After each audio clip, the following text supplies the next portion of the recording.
오무라 수용소는 섬이며 각각 10동으로 구분되어 있고 사회와는 아주 동떨어진 곳이었다.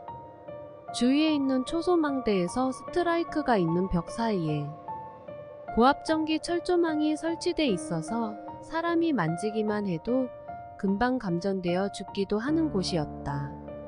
경찰 비행기가 밤낮으로 감시하는 오무라 수용소는 여자는 없고 전부 남자들만 있었다. 나가사키 오무라 수용소는 8.15 광복때 강제 송환당한 한국인 노무자들의 대기소로 마치 죽음의 수용소나 다름없는 곳에서 나는 성인들과 함께 갈 곳 없는 난민이 되어 수용소 생활을 시작했다. 마침 밀항선을 타고 왔다는 강, 임, 김 등 제주도가 고향인 분들을 만나 서로 위로하며 음식도 나눠 먹으며 싸움이 붙어도 그들은 내 편이 되어 주었다. 그러나 그것도 잠시 그들은 바로 한국으로 돌아갔다. 또다시 나는 혼자 남아서 치욕과 고통의 나날을 견뎌야만 했다. 한국 대사관에서는 보호자가 없으니 나를 받아줄 수 없다고 통보하고 일본에서 기다리면 영주권이 나온다고 하여 보호 차원에서 수용소 생활만 더 길어졌다. 오무라 수용소와 나가사키 사이에 바다 및 터널 검문소가 양쪽에 있었다. 그곳에는 보안이 철저히 감시되어 있어서 들어올 때는 누구나 마음대로 들어올 수 있었으나 나갈 때는 아무도 나갈 수 없었다. 나갈 수 있는 방법은 죽어서 나가거나 강제 송환당해 나가는 것이었다. 그렇지 않으면 수용소 안에서 장기 수용으로 나가는 것도 불가했다. 그곳에서 수감자가 죽어도 아무에게도 책임이 없어서 수감자들이 개죽음 당하곤 했다. 아무도 도망가거나 왕래할 수도 없는 죽음의 수용소 안에서 성추행을 당한다고 해도 불쾌하지만 거절할 수 없는 상황이었는데 3명의 일본인이 내 옷을 벗기고 온몸을 줄로 묶고 담요를 뒤집어 씌워 성폭행하기 직전에 한국인 한 사람이 다가와 일본인 3명을 힘으로 밀어버리고 어린애에게 나쁜 짓을 하면 안 된다고 항의하며 싸우는 바람에 운동장으로 도망쳐 나와 구사일생으로 구출되었다. 결국 나는 야쿠자 범죄자가 아닌 밀항법 위반으로 일본 오무라 수용소, 그 죽음의 수용소 안에서 청소년 난민으로 1년 정도 살았다. 그때 나는 아무것도 할 수 없는 무기력한 존재임을 깨닫고 넘쳐흐르는 감정을 억제하지 못한 채 붉은 눈물로 아픔을 쏟아냈다. 오무라 수용소에서 모진 고통을 안고 1년 동안 대기하던 중에 일본 순시선을 타고 부산 괴정 수용소에 도착해 자유인이 되었으나 청소년으로서 아무도 보증해줄 사람이 없어 난민으로 수용소에서 정처 없이 기다려야만 했던 감옥의 삶은 그야말로 난타전이었다. 참고 최근에 공개된 1970년대 한국과 일본의 외교 문서에는 만약 한국 정부에서 인수를 거부한다면 북한으로 보내겠다고 엄포를 놓았다는 사실이 알려지고 있다. 또 1980년 4월 23일자의 일본 국회 의사록에는 협정 영주자 9명을 강제 송환시켰다고 보고하고 있다. 협정 영주자이므로 한국으로 송환시킨 것이다. 1982년 7월 29일 일본 국회 의사록에는 오무라 수용소에는 53명이 수용되고 있으나 그중 45명이 한국적, 8명이 조선적이라고 하고 있다. 이때는 약 일주일 전에 한국으로 강제 송환시킨 바로 직후였다. 한국으로 송환시킬 사람들은 다 송환이 되고 난 후 텅 빈 상태의 수용소였기에 형법 위반자만 남아있는 상태이다. 일본 정부는 형법 위반자 동포들을 교도소에서 형기를 마치게 한 후 다시 형기 없는 감옥에서 2년, 3년을 더 못살게 굴다가 법무대신의 은혜로 석방시키는 처사를 마음대로 행한 것이다. 이나가사키의 관문인 나가사키 공항은 오무라만의 기존에 있던 섬을 매립해서 만든 해상공항이다. 1975년 완성. 공항에서 바다를 건너면 다리를 건너면 바로 오므라시 있다. 이 공항은 일본 국내선은 물론이요, 한국 서울과도 국제선으로 연결돼 있다. 이 공항 섬에서 육지로 나와 시내로 오려면 길이 약 2km 되는 다리를 건너야 한다. 이 다리를 사이에 두고 육지 쪽에 비행장이 하나 더 있다. 불과 2km 바다를 사이에 두고 활주로 2개가 나란히 있는 아주 보기 드문 비행장이다. 바다공항 섬 비행장은 민간 나가사키 공항이고, 육지 쪽 비행장은 군용 비행장으로 일본 해상자위대 비행장이다. 이 공항 섬에서 육지 쪽으로 다리를 건너면 바로 왼쪽에 한마는 오무라 수용소가 있었다.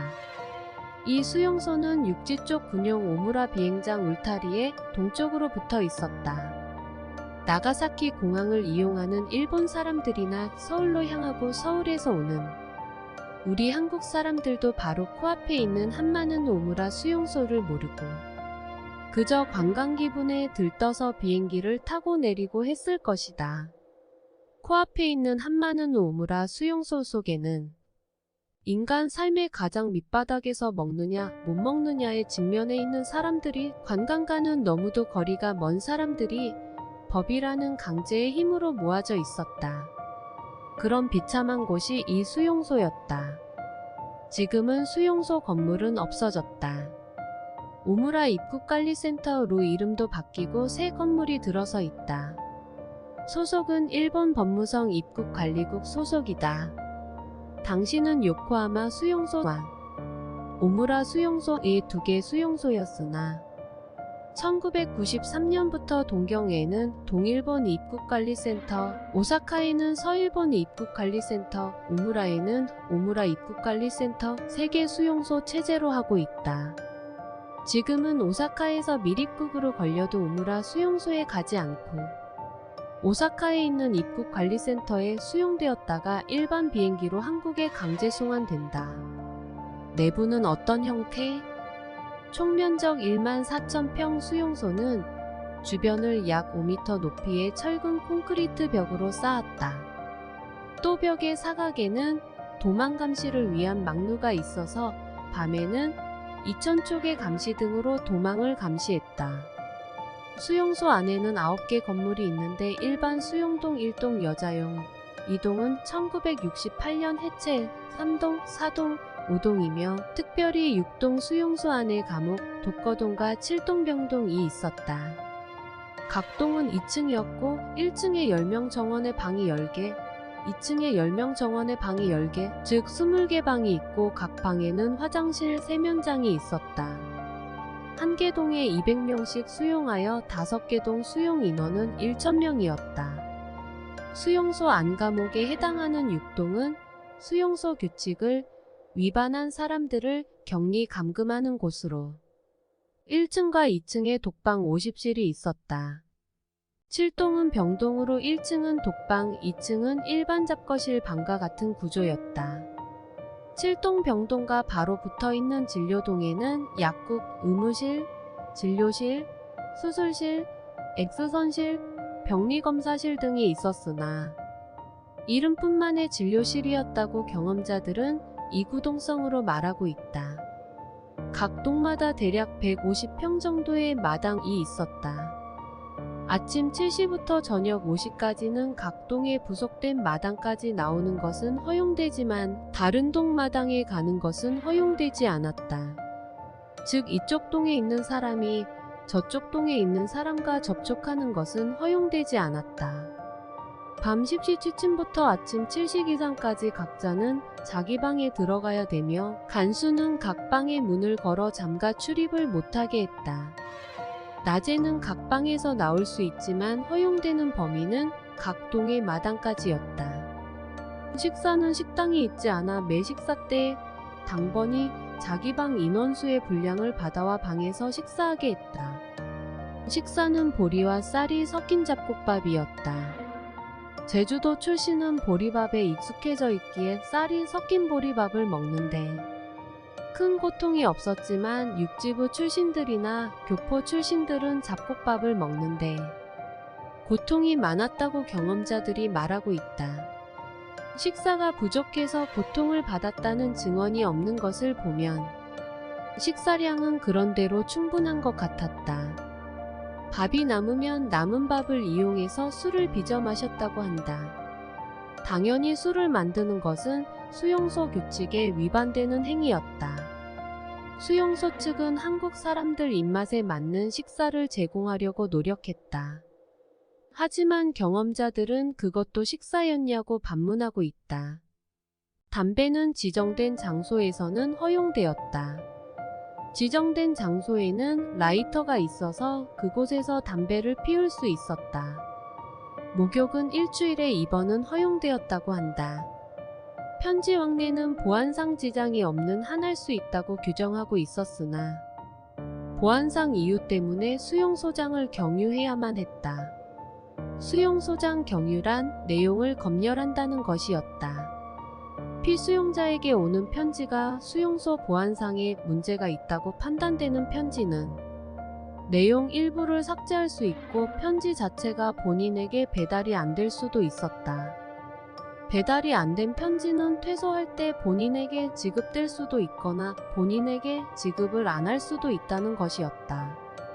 또 수용소에서 밖으로 나가는 편지는 내용을 점검해서 삭제하거나 다시 쓰게 했다.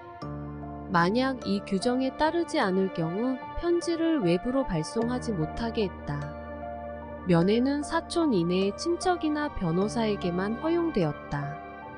밀항자 중에는 일본에 장기간 살다가 걸린 사람들도 많았다.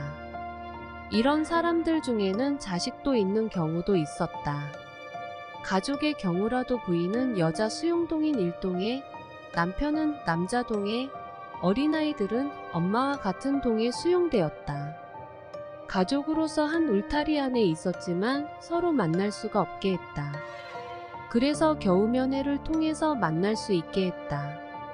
그러나 그 면회는 한 개월의 2회로 제한했다.